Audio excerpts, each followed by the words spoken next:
everybody, welcome back to our channel. We watched the Thorsome movie. You may think it was awesome, it was Thorsome.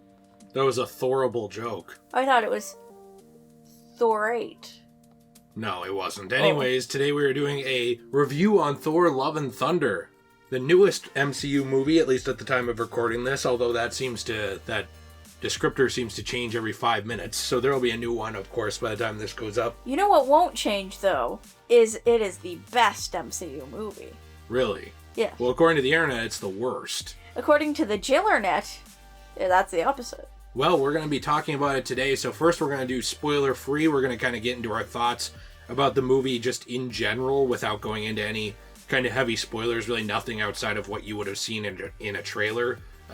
But, after that, we're going to get into spoilers, so we'll give you plenty of warning when we do. If you enjoy this video, please be sure to leave a like and subscribe for more content.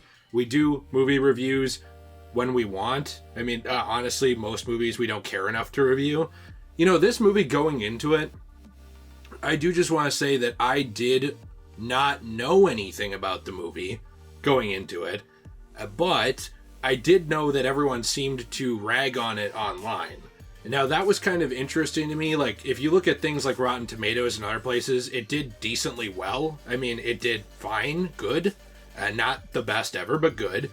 And kind of going into it after everybody, getting their 2 cents in on Twitter and other places about how much they hated it, I wasn't really sure what to expect. I didn't go in with no bar at all, but I kind of went in thinking, I wonder what people hated so much about this. And I saw a lot of people say it's like overtly political and overtly this and that. I don't know, guys. I mean, like, maybe my tolerance for things has just raised a ton, but I didn't see really almost any of that in the movie. I mean, the biggest criticism that I think people could walk away from this movie is that there were moments that maybe they wanted to be more serious. Mm-hmm. No, I get that. Here's the thing is, like, a lot of the Thor movies to this point, except for Thor the Dark World, have been a very good mix of funny space Viking adventure and serious, maybe a little bit of romance, saving the world sort of stuff. And I kind of think that this movie did all of that, but did it the best out of all of the Thor movies. I honestly think it is better than Ragnarok. You do? I do. I really liked it a lot, and I thought that the villain was one of the most interesting MCU villains that there's been. I think that it's an interesting place for me because I think that as a story, the villain in this movie is much better than Ragnarok's villain was. Now, I know that there were people overhyping the God Butcher stuff. If you actually read the comics too, not that you have to going into this, but the God Butcher storyline was never a huge thing, like a massive storyline like Infinity War or anything like that. It was just kind of a very short story that actually did have emotional impact. And I think that in that same regard, it's different, right? This isn't a one-to-one adaptation or anything. I was surprised at how close it is, though, kind of regarding Gore's family.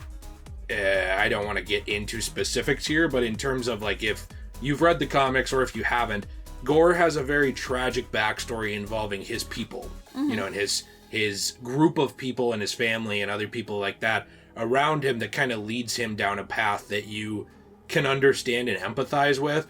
I would argue that his path, actually, if you look at the direct suffering that he personally experienced, it even makes as much or more sense as some of the more praised villains in the MCU, like Thanos, where people were like, oh, I can see why he'd, like, jump to this insane conclusion from the suffering he went through. You can kind of see that with Gore. You can kind of see a sympathetic villain there. And I think that Thor is at a sympathetic point too. I just think for me personally, when we're talking about this versus Ragnarok, it's hard because this, I think, had a much better villain, but Ragnarok was at such a critical spot for Thor's development, where he kind of had come full circle and was starting to realize, like, the strength of his father and some things like that, it was a really important movie. Yeah, and I don't think that there's quite that punch for Thor himself in this movie as much just because he's further along. So I'm not trying to be unfair to it. There still is character growth for Thor, but it felt like there was so much in Ragnarok that it's like, I thought the hero side of it was just slightly weaker in this one, but the villain side was a lot better. Well, I did think that it was a very good continuation of him being in such a dark place after Endgame, where, you know, he was depressed and he started gaining a lot of weight and stuff, and he didn't really have anything he cared about anymore because all of it had been taken away from him. So I thought it was a really good continuation of him finding meaning in life again, and finding meaning in being a hero, even though many of his Avenger friends and his family are gone. I thought it was a very interesting take on what would happen to Thor after, like, all of these events had happened, because a lot of people kind of thought, oh, this is probably the end of Thor's story, he's probably gonna die in this, we're never gonna see him again. I thought it was more of a beginning to another chapter of Thor movies, rather than a definitive ending for any of them. Yeah, and you know what's interesting? That's always what Jane Foster's Thor was too. You know, people, they conflate that comic run with a lot of stuff as well, in terms of there were other things going on, like Riri at the time with Ironheart, and some roster swaps that kind of either killed off or moved heroes completely out of the limelight and moved new ones in. And I think that kind of with, especially America, you know, when you look at, not to make this at all political, but when you look at our art, there's a lot of people that are very resistant to that, and a lot of people who are too embracing of that, where it's like they just want diversity for diversity's sake. Like, give me a woman Thor. And then there were other people that are like, ew, woman Thor. Like, I want man Thor back. You know, like kind of on both extremes of that, that I think were a little disingenuous on both sides of that comic run. But when you actually look at it, Thor Odinson himself was still around. A lot of people think that he was just killed off and moved out. He wasn't. He was just unworthy at that point. He went on his own journey of personal growth to kind of find himself. And I thought that in that same way, this movie in no way is like, all right, time to get rid of Thor. It's not at all like, all right, Thor's out, we need a new Thor, we need to replace him completely, we need to, you know, get a roster change for the Avengers. I didn't really see that. I think a lot of people went into this movie with assumptions of what was going to happen. Some people I know just completely skipped it because of those assumptions. I haven't seen any of those things happen. Like, again, the biggest criticism I could see for this movie that didn't even bother me was seriousness at some points. So, like, for example, there's a fairly serious scene that I can't tell you what it is, and we're going to move into spoilers in just a minute, then we can talk more about it, where Thor goes to get help from someone. And you would think that it would be a very serious scene because it's a very serious activity going on around that with gore and everything else. But there's a lot of jokes thrown into that portion of the movie that I could see bothering someone. The thing is, I don't remember one scene ever, though, where Gore himself is made the butt of a joke really at all. Like, he himself is taken so seriously as a sympathetic villain that I don't really have a problem with the levity in the movie because it never undercuts the villain of the story. It's in, like, alternative spaces where I thought it fit. And, in fact, like, the movie actually begins in such a serious way that I thought it was a trailer for a different movie at first, because it doesn't have the Marvel intro at first, it just starts. And I was like, what is this? Is this like a trailer for a different movie? Like, did the movie start? And you were like, yeah, the movie started. This is the movie. And I was like, oh, this is a little weird for how extremely serious it started out. And I'd probably argue a majority of the scenes that involve gore are very serious. And sad. And that scene that you were just talking about with when Thor went to go ask for that person for help, I kind of thought the entire reason that scene in particular was not super serious was to kind of show and prove certain parts of the other side, you know, trying to prove that certain things that the villain believed in were true in some cases, but not in all cases. And, you know, speaking of that in terms of seriousness, as we move into spoilers, because I think we're both pretty much done with non-spoilers here, I do want to say as a closing thought to this section that I am shocked at how well and how seriously it did handle one major overarching theme in this movie, which is kind of legacy and what is left behind and the purpose of life, especially with a specific character, and we're going to kind of talk about that here. But the way people talked about it, I thought I was going to go into like a clown show, you know, like a carnival show or something. They respectfully dealt with this idea, that sort of idea of, I don't want to say death, but of moving on and things like that, in a way that I haven't seen handled that well in a superhero movie probably since Logan. And this was a PG-13 movie. Yeah, I kind of thought there was a lot of really interesting themes of grief and finding love and being able to find inner strength inside of yourself. Yeah. And it was kind of like a growing movie, if that makes sense. Like when people say coming of age movies, obviously Thor's an adult, but I would say it was more of like a coming into yourself movie, more so for him. Oh, yeah. Oh, no. Oh, yeah. And with that, we're going to move into spoilers. So if you enjoy this, please be sure to leave a like, subscribe if you haven't seen this movie, or let us know what you think. I would hope you'd wait to do that until you've heard spoilers if you have already seen the movie, so we can fully explain our thoughts on it. But let's kind of hop into it for a few minutes here, because this movie, the exploration of, and I'm assuming people left, the spoilers, I'm going to say it again. It's spoiler time. This movie is probably one of the better explorations, especially of something like cancer, that I've seen in a superhero movie, where like it didn't take center stage in terms of just the whole movie's about Jane's cancer or something like that. But personally, when I saw things like Natalie getting ready to play this role, and they had her at the Comic-Con panel, and then you can see that she put a little bit of weight on in her arms and stuff like that. It's not insane amounts, but she's a little more muscular than she was. I was thinking, oh, this is kind of going a different route. Like, they probably don't have time to introduce the cancer. They probably don't have time to do that, especially when they said the movie was 2 hours long. I was thinking, okay, well, they're probably going some different route for her being worthy, and she might be the new Thor. Who knows? They might, like, maybe Chris Hemsworth's getting tired of doing this. The way that they explored, though, the cancer storyline was really respectful and interesting, and it made Jane out to, like, she earned the hammer. It wasn't just like, oh, well, she selfishly went looking for it to feel better.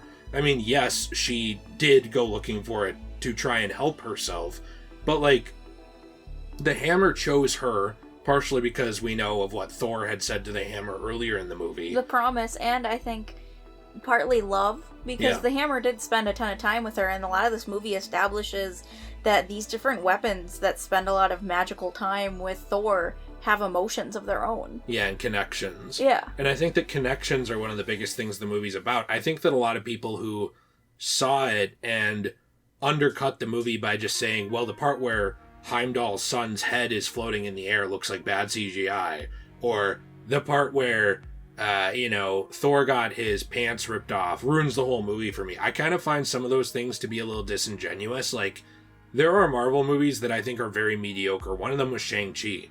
One of them was Black Widow for me. Oh yeah, and Shang-Chi I thought was good, like better than Black Widow in terms of its storytelling. But Black Widow was just really mediocre. We have talked negatively about Marvel movies in the past. Usually we like them. Black Widow, I don't think either of us really liked that much. I wouldn't see it again. With Thor, with this movie, I would go see it 2 more times, to be honest. If we had the money and the time, I would go see it again right now. And I'm not just like trying to be super biased because Thor's like my favorite hero, because when I did walk out of Thor the Dark World the first time, I believe I was like maybe 13, depending on the year it came out. And I came out of it saying I loved it, and then it took me a couple years down the road to realize, this isn't a great film. But as an adult, going into this film, after hearing all of the things that were said about it, I honestly didn't really understand why so many people were so angry with it. Well, here's my thing. A lot of it was like LGBTQ stuff. There was very little of that in the movie. So here, let's just break it down real quick. Valkyrie, we already had a feeling was bi. Like, not to be, like, well, you could sense it, but like, come on. It was a little obvious. It was a little obvious, the subtext there with Valkyrie in Yeah. previous movies.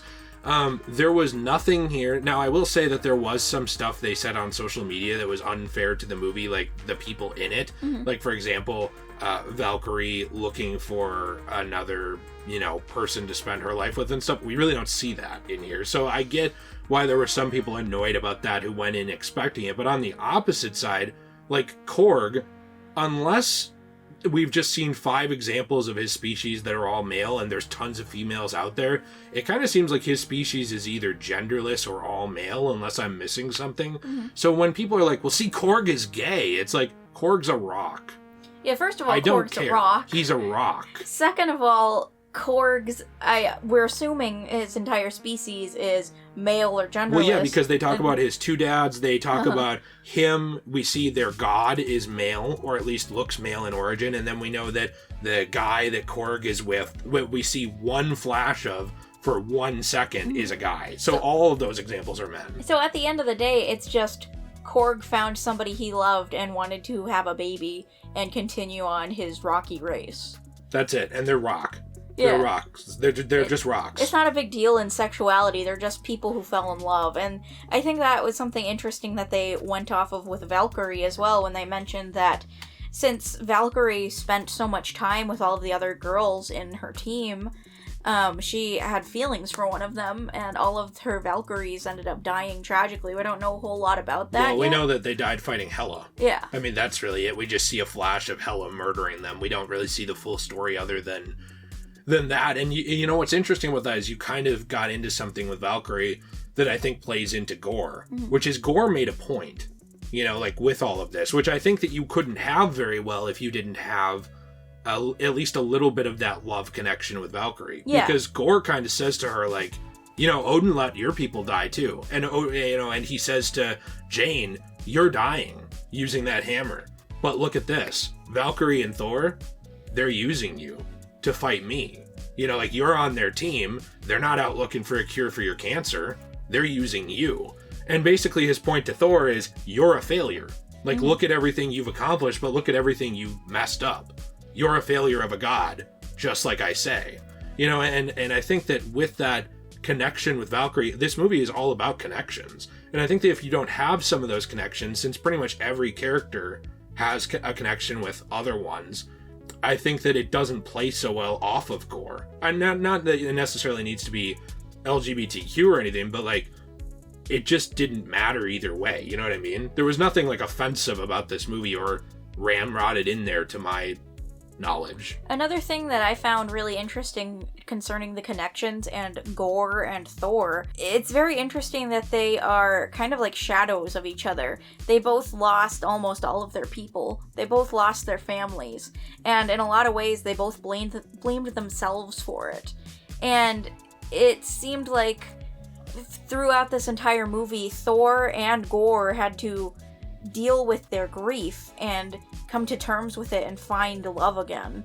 And that was something that I found to be very inspiring. And that was why I know some people would think like maybe they just ramrodded the Natalie Portman falling in love with Thor again. I didn't think they did that. I kind of thought that it was more of a Thor always loved her and she always loved him, but they just couldn't keep staying together because not only did they have different responsibilities on different worlds, but they were just too afraid of losing each other. And now when Thor knows that he is losing her, he doesn't want her last years, if she has years on Earth, to be without him. You know, and I thought that was really interesting and sweet, and it was like a new beginning for him.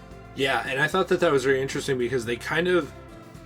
So what ends up happening is I think every character starts a little bit more on an extreme and moves closer to an agreement in beliefs, which I think is interesting because you have, you know, Natalie Portman, Jane Foster, her character thinks that the gods will save her completely. You know what I mean?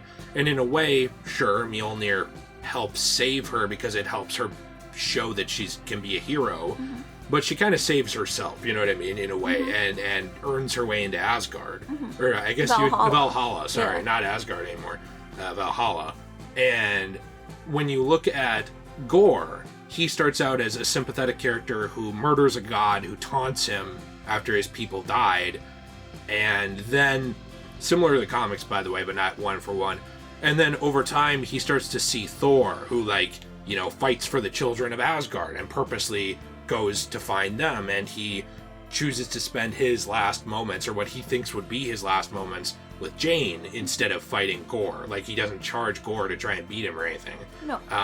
And you kind of see that, and then Gore slowly, you know, now that the sword is gone, he's starting to like come back to his senses and become more, not human again, but I guess I would say untainted.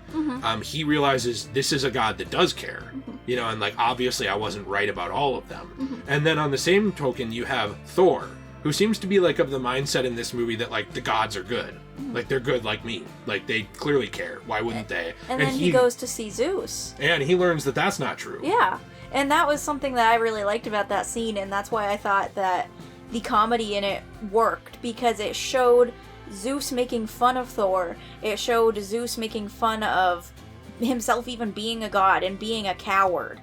And it showed that a lot of these gods who are under Zeus's rule and like want to be in his orgy after party aren't very good. They don't want to be a part of the army. They don't want to help save the world.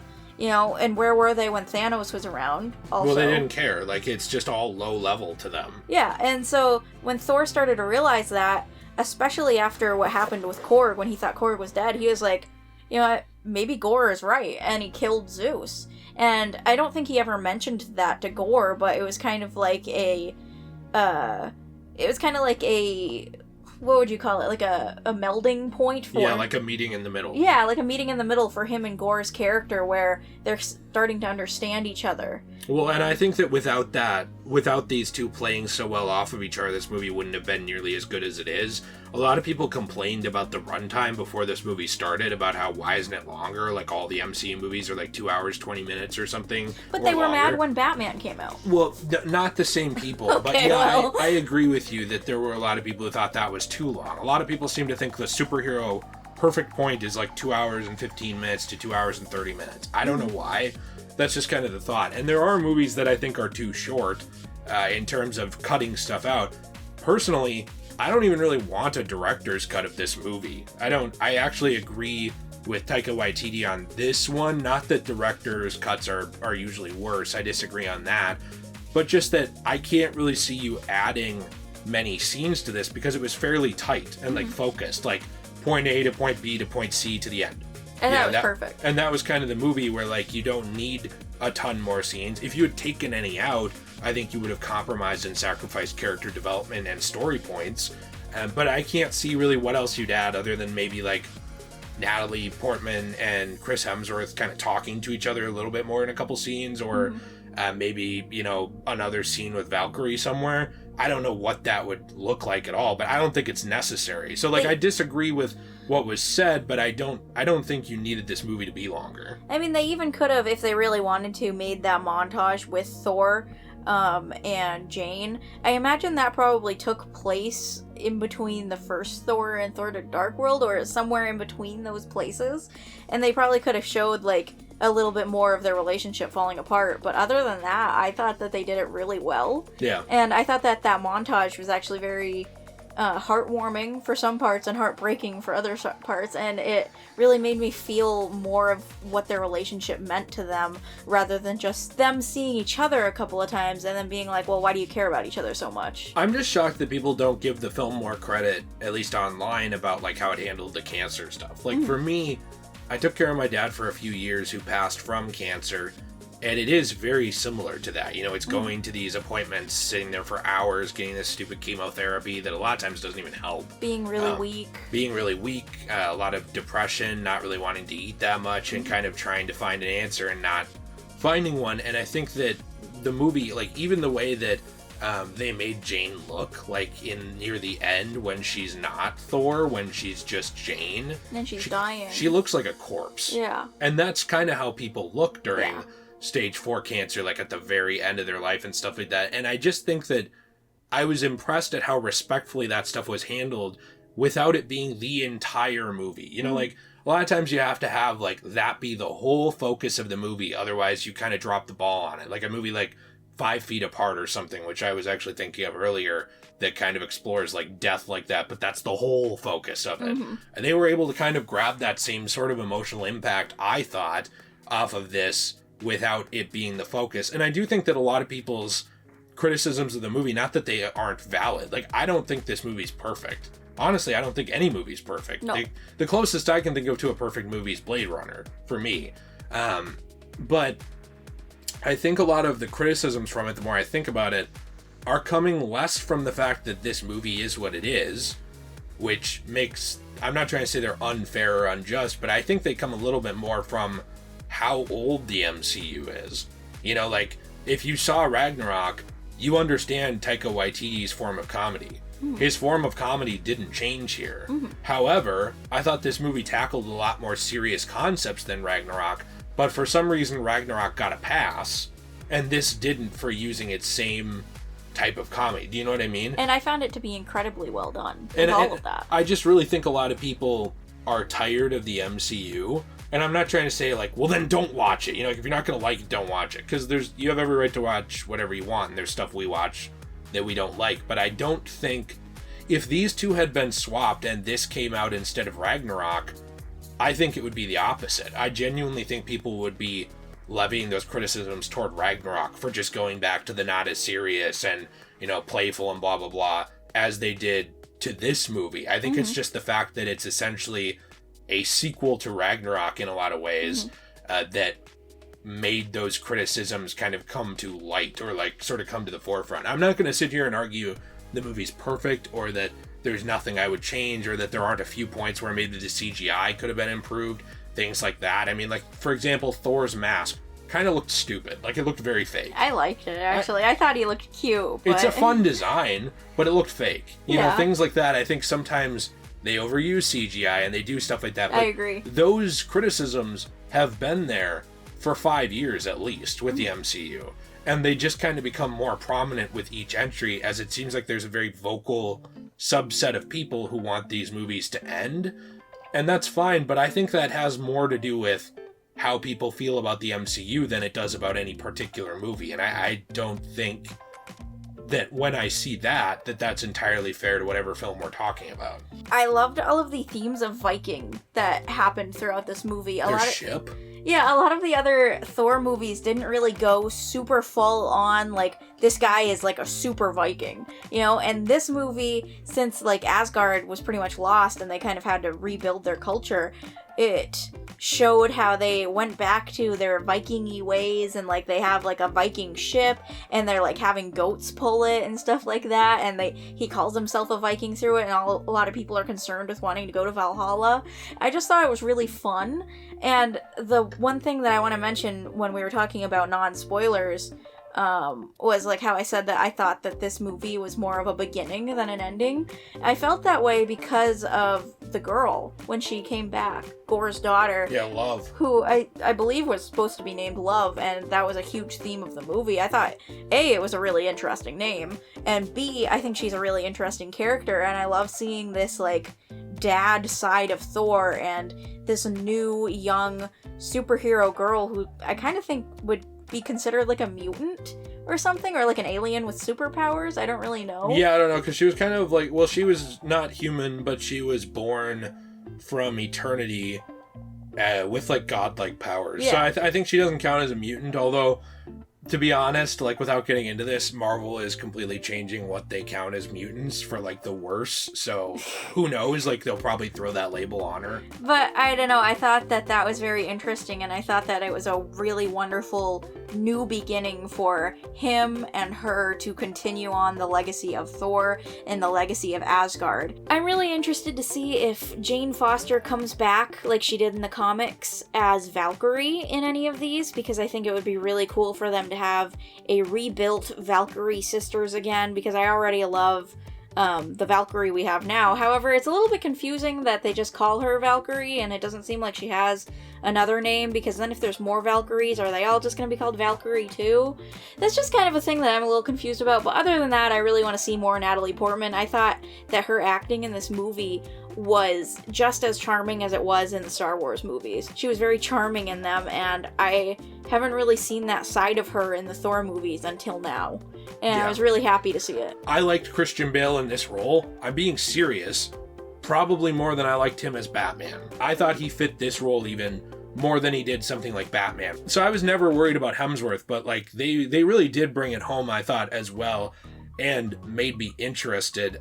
You know, I understand some people think the MCU is winding down and that they're not as interested. And overall, I get some people will disagree on this. I thought this movie was more serious than it was jokey, and I don't think it had the problems that some early MCU movies have that people excuse away. Like, people will say, well, Thor Ragnarok or Thor Love and Thunder, they're too comical. Okay, well, why didn't you have that problem with the Avengers 1, where you have, like, Loki trying to slaughter the planet and people are saying one-liners? No one cared. You basically have 1,000 9/11s happening all around you. I know. And people are joking about it. And, like, no one cared back then because they were like, well, it's the first, so it gets a pass. No, it doesn't. It's still a movie. Also, Joss Whedon made it, and, like, majority, and he sucks. Majority of people don't like Joss Whedon. So, well, like... and then, you know, for me, I come in because, like, Age of Ultron was more serious, even though it still had some of those problems. And I was like, I enjoyed the tone of that way more. I liked that movie more. And people are like, it had none of the charm. And now when this movie is, like, packed full of charm and kind of some levity and stuff too, but also is very serious, it's like, it's too jokey. And or I'm like, too liberal. And I'm like, where were you when Man of Steel came out and everybody bitched about Man of Steel being too serious? Like, yeah. I guess I don't really know what people want from some of this stuff at the end of the day, because it's like, damned if you do, damned if you don't. If you tell a joke, like, the entire premise online is about how you told too many jokes. If you don't tell like enough jokes, it's like you're Man of Steel and you're no fun. And I'm kind of like, I don't really know what you want. I thought it was a good blend of most things. Sure, if I was in the writer's room, maybe I would have changed a couple things. I can't even think of what they'd be off the top of my head because they weren't glaring problems that bothered me. We both really liked it. I might have liked Ragnarok a tiny bit more. I don't really know what some people were expecting. I know some people wanted me to just trash the movie, but I'm not going to do that if I like the movie. You know, and there's movies that are considered bad that I do like, absolutely. But there's a lot of movies that are considered good that I think are just boring too. Yeah. So I kind of try and be honest when we talk about that kind of stuff. It's not the best movie I've ever seen, but it's really charming and I'm happy with it. And I loved it. And it's a movie that I would be happy to get the Steelbook of. And to be honest, I don't really say that too often about movies. You're more of the, I want to buy the Steelbook for everything kind of guy. And and I just like collecting things on Steelbook when it's something that I really love, like the Batman and now this, you know? Mm-hmm. But let us know what you think in the comments down below. Please be sure to check everything out, including we have a Patreon where you can help support the channel. We have a thriving Discord community. My wife, Jill, who has been here having fun the whole time, does have her own Etsy store, which is Enchanted Glamor. We're going to be changing out some of the stock on there as well. That goes to help support us as well. So you might see something that is vaguely Thor themed, but not copyright inspired. Infringing. It's inspired. It's inspired, and it will be kind of like Thor Walmart version, but better. Well, let us know what you think. Have a fantastic day, and as always, everyone, stay shui.